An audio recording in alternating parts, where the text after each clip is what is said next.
Bonjour, bienvenue sur Mosaïque, la chaîne en quête du sens de l'actualité et merci pour votre fidélité. Nous venons de franchir la barre des 600 000 vues. Bienvenue notamment à ceux qui nous rejoignent. Alors on l'a souvent dit, le 7 octobre semble avoir ouvert une période de dévoilement de la visée d'abord génocidaire du Hamas, cette déchirure de la conceptia israélienne, le dévoilement de la capacité aussi d'Israël à s'unir, à combattre, et puis dévoilement de la puissance de l'antisémitisme encore vivace en Occident, dévoilement aussi de la solitude d'Israël face aux nations. Bonjour Steve Oana. Bonjour Antoine Mercier. Ah, vous êtes économiste, vous êtes un observateur attentif de la société israélienne, collaborateur aussi au site Yedia. Depuis le 7 octobre, vous avez le sentiment que la société israélienne est en mutation. On a souvent parlé à propos du 7 octobre de l'ouverture d'une période de dévoilement qui apparemment semble plus perceptible en Israël même qu'ailleurs, même en diaspora. C'est pourquoi il est utile et intéressant d'avoir votre propre perception en tant qu'Israélien maintenant depuis une dizaine d'années que vous avez fait votre alia. Qu'est-ce qui est en train de se dévoiler d'abord en Israël selon vous de manière générale?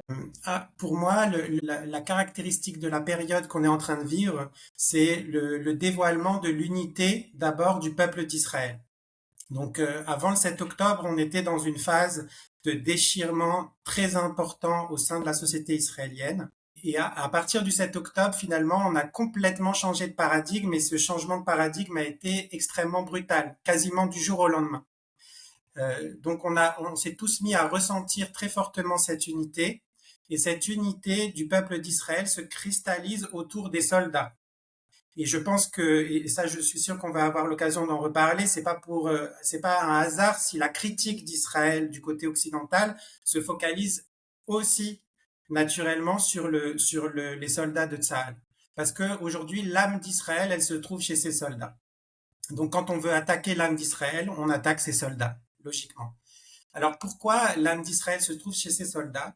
Parce qu'en fait, les soldats aujourd'hui nous montrent un nouveau paradigme complètement différent du paradigme occidental et du paradigme d'Israël avant le 7 octobre, qui est celui du don. Avant le 7 octobre, finalement, Israël s'était pas mal occidentalisé et était dans un paradigme proche de celui de l'Occident, qui est celui de recevoir. Donc un focus sur le confort matériel, un focus sur les libertés individuelles, et on avait du mal à trouver ce qui fait l'essence d'Israël. Aujourd'hui, on est tout entier focalisé sur le paradigme du don, et c'est les soldats, parce qu'ils incarnent, puisqu'ils incarnent le don par excellence, qui nous insufflent finalement ce nouveau paradigme. Et eux, évidemment, sont l'incarnation du paradigme, et nous, on est un peu en train d'être tirés par eux. On essaye. On n'arrive pas. Eux, il y a d'ailleurs un grand décalage quand ils sortent du front et qu'ils retrouvent la vie civile. Ils se disent, mais vous n'avez pas changé, vous êtes toujours les mêmes avec vos discussions, vos débats, vos polémiques, etc. Mais nous, on est dans un autre monde là-bas. Vous vous rendez pas compte ce qu'on vit, ce qu'on fait, c'est extraordinaire, c'est très important, etc.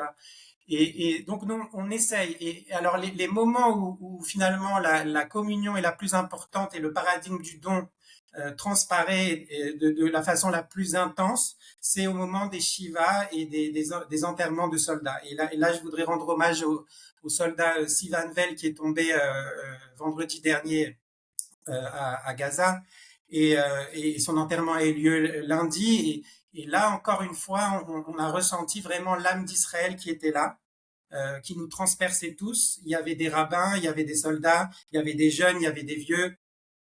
Vraiment, toute la société israélienne était représentée. On communiait tous et on recevait la lumière intense que nous envoyait Sivan depuis l'au-delà. Alors évidemment, ce que vous nous dites là, ce qui est frappant, hein, c'est que quand on vit hors d'Israël, en France en l'occurrence, et que l'on entend les récits sur ce qui se passe en Israël, les commentaires de presse notamment, on voit bien effectivement qu'il y a une focalisation sur l'armée israélienne, Tsahal, et la manière dont elle agit à Gaza. Donc le contraste, il est vraiment sidérant, c'est-à-dire qu'on a vraiment l'impression que non seulement il y a une opposition, mais comme s'il y avait deux visions qui partaient dans des sens diamétralement opposés. Et vous nous avez dit que ce n'est pas un hasard. Est-ce que peut-être on peut essayer de préciser cette notion parce que c'est une incompréhension quasiment absolue, finalement. Oui, je pense qu'en fait, pour comprendre un peu ce qui se joue là, faut revenir finalement aux causes métaphysiques, si on peut dire, de ce qui se passe aujourd'hui. Finalement, l'Occident, depuis Esav et Yaakov, a toujours eu ce problème de reconnaître que Israël, c'est Yaakov.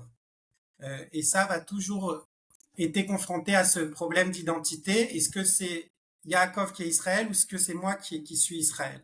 Alors, il faut peut-être Pendant, préciser quand même, excusez-moi Steve, préciser peut-être oui, ces oui, références bibliques, hein, c'est-à-dire que Jacob, oui, c'est évidemment Israël et Ésaü s'est assimilé selon la tradition à l'Occident, à l'Empire romain notamment, et que donc cette lutte entre, disons, Israël et Ésaü qui finalement est une sorte de substitution d'identité de Jacob. Je vous laisse continuer. voilà. Merci Antoine. Euh, et donc il y a ce comme ça ce conflit identitaire. Et depuis 2000 ans finalement, Esav ou Ésaü a cru, parce que Israël avait perdu le lien avec sa terre, que finalement nous avions perdu l'alliance, que Yaakov n'était pas Israël et qu'il avait finalement une légitimité à se prétendre être lui-même Israël. D'ailleurs, il y a le concept de Vérus Israël qui est très fort dans le christianisme et qui n'a été abrogé que très récemment, justement après la création d'Israël. Alors, qu'est-ce qui est venu changer la reconstitution de la nation d'Israël sur sa terre ancestrale? C'est justement l'idée que finalement, Yaakov, effectivement, est bien Israël. Il a bien hérité de l'alliance, les prophéties sont toujours actives, sont toujours vivaces, les prophéties qui annonçaient que l'alliance était maintenue, qu'un jour Israël retournerait sur sa terre, etc., elles se réalisent. Et donc finalement, il y a comme une sorte de stupeur, d'effroi même, on peut dire, de la part des Saves qui représentent l'Occident, de se dire, mais donc finalement, toutes nos croyances depuis 2000 ans, elles sont bancales, ça s'effondre.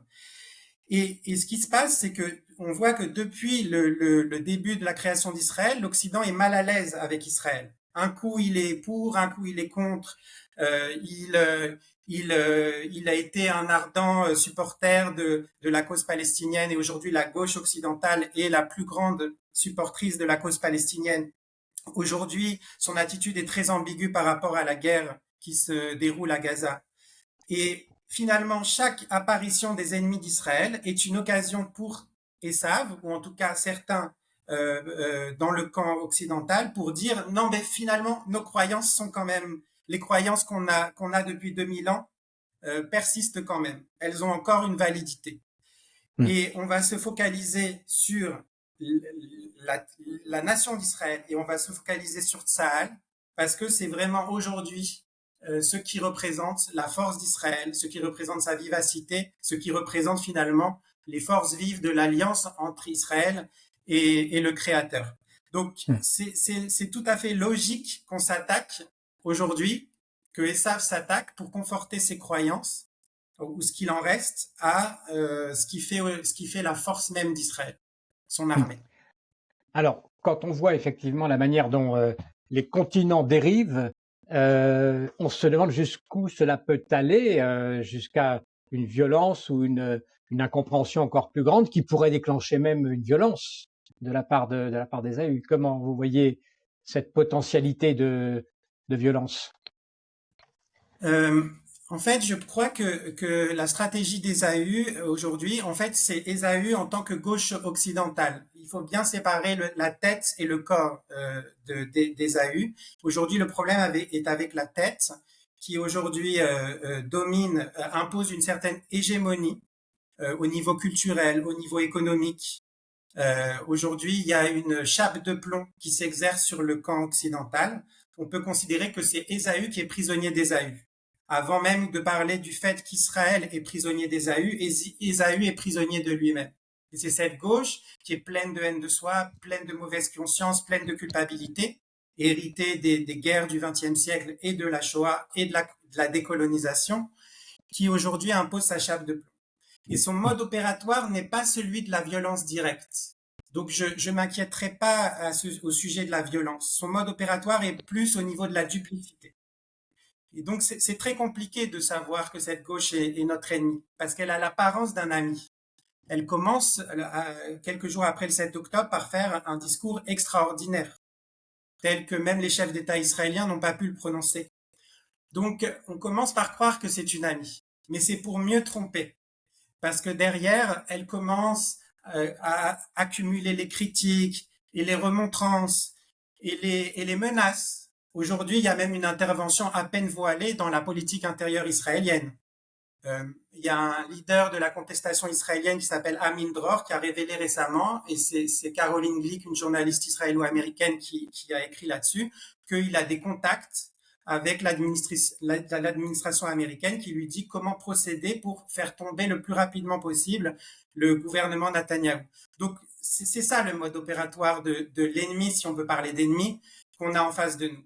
Pas celui de la violence, parce que cet ennemi veut qu'on croie qu'il est notre ami.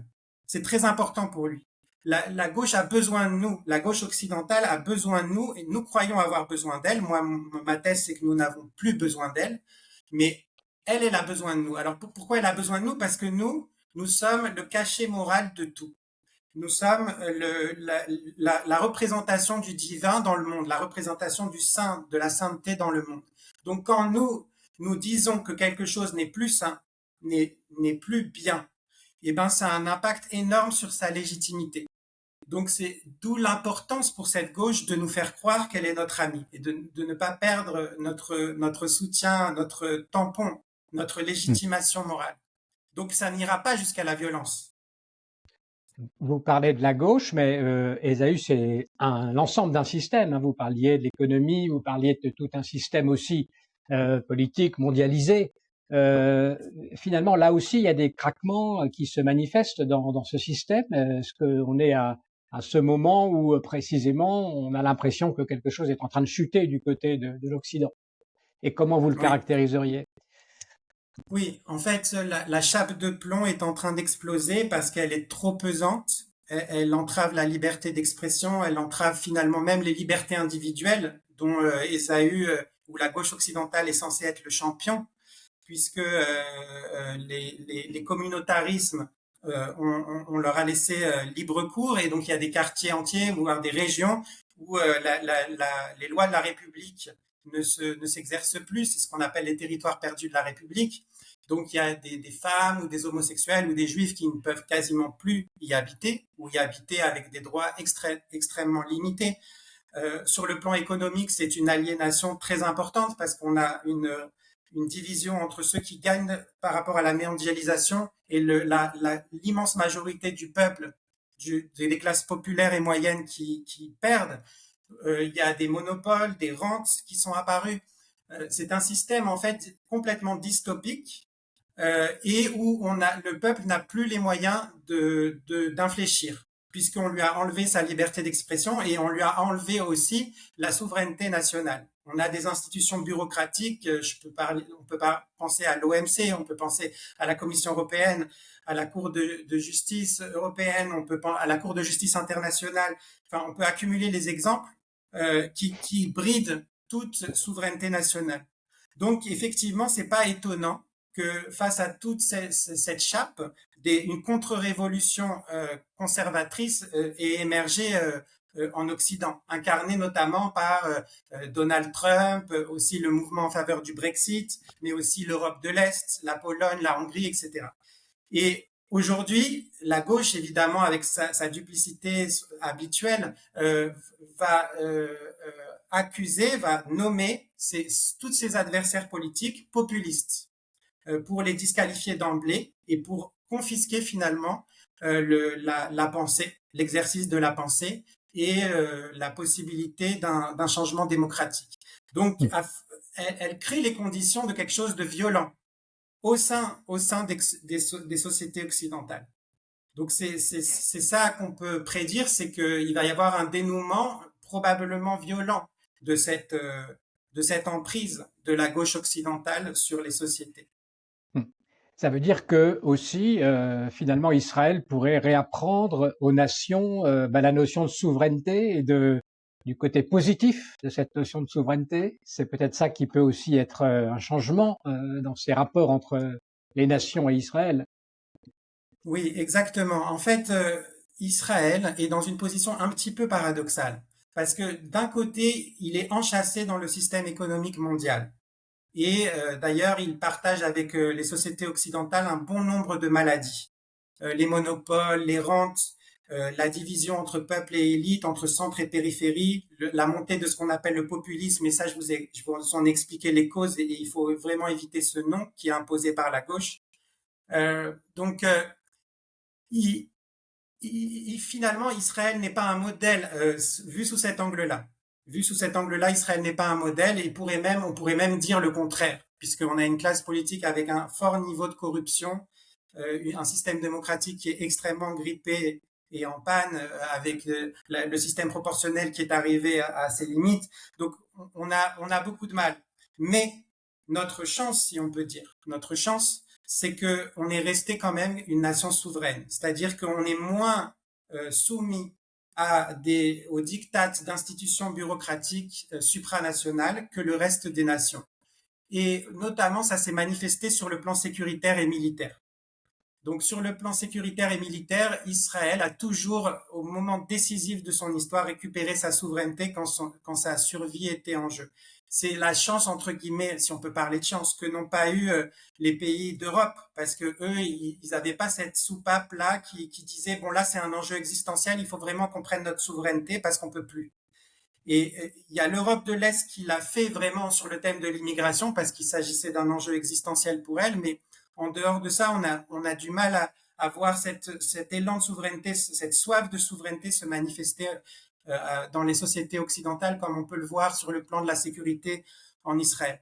Et la deuxième chance, si on peut parler de chance, c'est que depuis le 7 octobre, fatalement, on a été désassociés, on a été séparés par la force des choses, c'est pas notre volonté, de la gauche occidentale. C'est la gauche occidentale qui nous a rejetés. Et ça se manifeste de façon la plus violente aux États-Unis et dans les campus américains et à l'encontre de la diaspora juive américaine. Où là, il y a un rejet extrêmement fort de tout ce qui est juif, sioniste, etc., par la gauche occidentale.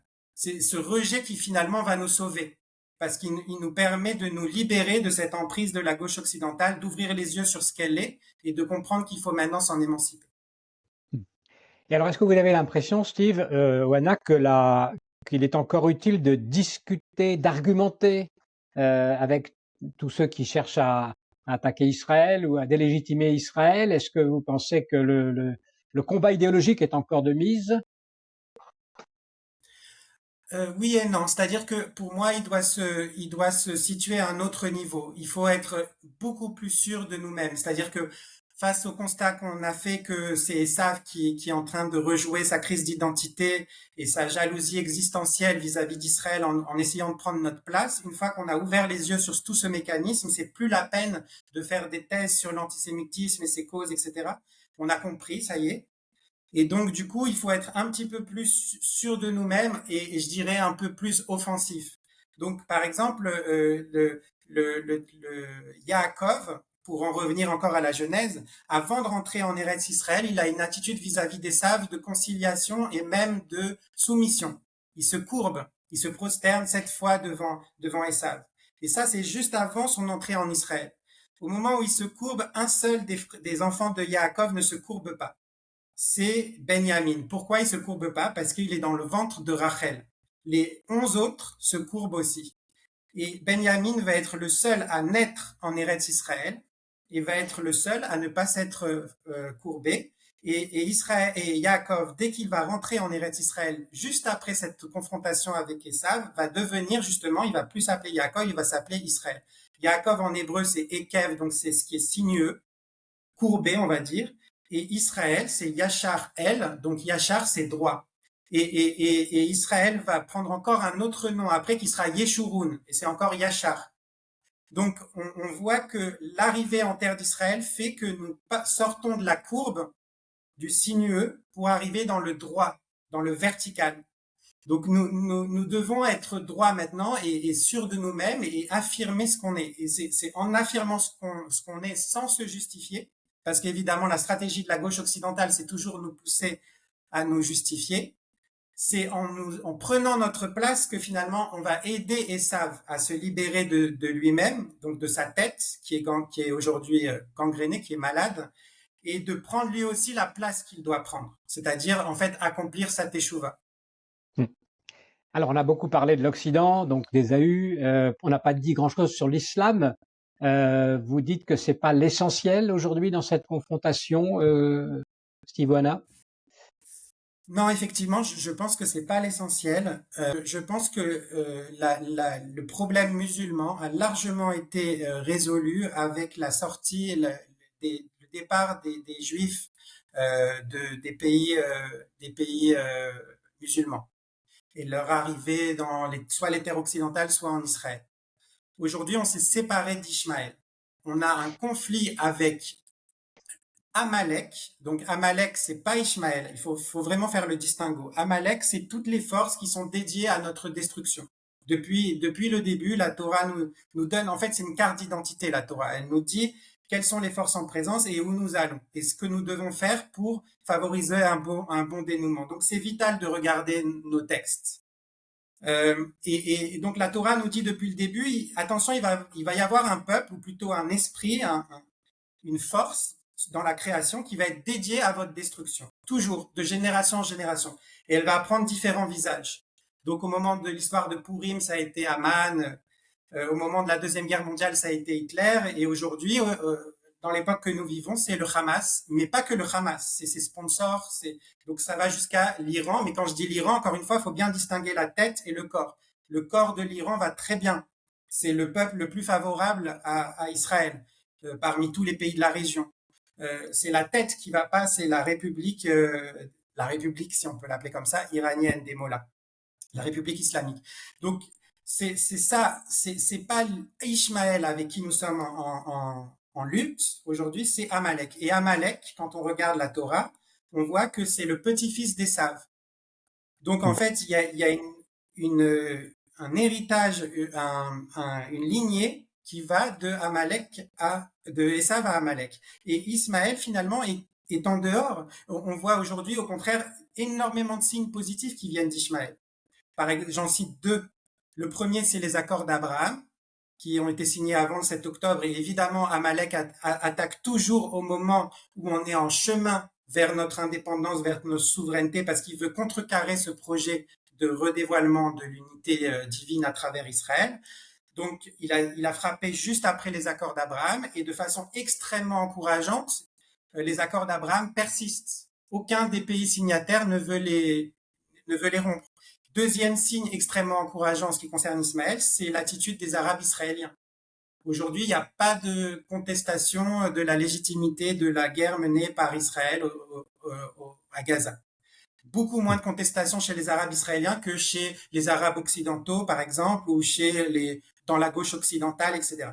Donc tout ça, c'est des signes que finalement, on va plus le Rav Cherki, l'initiative du Rav Cherki dont vous avez fait l'écho, vous êtes fait l'écho sur Mosaïque. Tout ça sont des signes extrêmement positifs de notre relation avec Ishmaël. Alors, on n'a pas parlé non plus des Juifs de diaspora. Peut-être qu'on peut en dire un mot. Steve Oana, quelle est leur situation maintenant? Justement, ils sont pris dans cet écartement parce qu'on voit bien quand vous parlez ce discours qui est à la fois très empreint, disons, de l'histoire, qui mêle l'histoire de biblique à l'histoire contemporaine et qui est de l'ordre du dévoilement, avec la situation en Europe où tout ça apparaît comme quelque chose de totalement non seulement faux mais dangereux. Donc les Juifs qui vivent dans cette ambiance de diaspora sont un peu déchirés. Comment vous voyez leur situation? Oui, je comprends très bien. J'ai été moi-même un Juif de diaspora en France et j'ai énormément souffert au moment des guerres d'Israël de cette dualité que je ressentais entre mes deux identités qui cohabitaient tellement mal. Il y avait celui que j'étais à la maison ou à la synagogue et celui que je devenais dès que je sortais de la maison, dès que je rentrais au bureau, etc. Et cette dualité m'était insupportable. Alors, je comprends que le problème de la dualité se pose différemment pour chaque individu. Alors, ce que je veux porter, c'est un message collectif. Dans la confrontation qu'on a avec Esav, donc Ésaü, l'Occident, le problème de la légitimité morale est absolument central.